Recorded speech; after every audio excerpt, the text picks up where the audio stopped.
Nagdumarin isa nga pripulong-pulong ang Department of Agrarian Reform Provincial Office sa Eastern Samar, Barangay Pangpang, Bungtuhan, San Policarpo.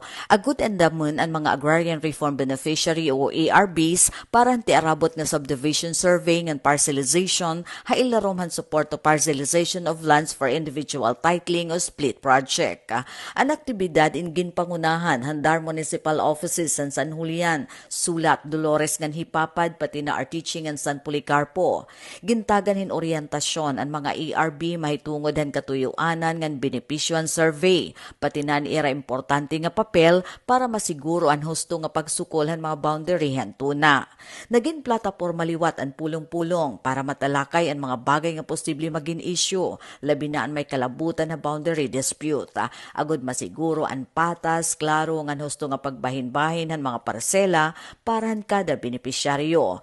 Ginpabaskagandar ang importansya ng kooperasyon ng aktibo nga partisipasyon ng mga ARB para malikyan ang mga problema hati arabot nga panahon ngan masiguro ang malinaw nga implementasyon ng proyekto. Ang aktibidad in ginpasilitar ng mga Darfield implementers, kaupo dira Municipal Agrarian Reform Program Officers Mario Lacdao, Leo Mabansag ng Nida Palacio, kaupo daton mga Agrarian Reform Program Technologist ngan support staff tika nga magkalain-lain nga Municipal Agrarian Reform Offices.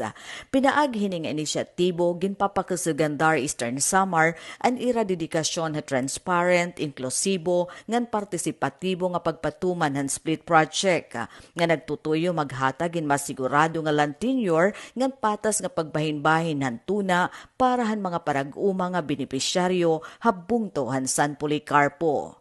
Para Habagong Pilipinas, Daisy Lalosa Bilizar, Radyo Pilipinas, Radyo Publiko, Borongan.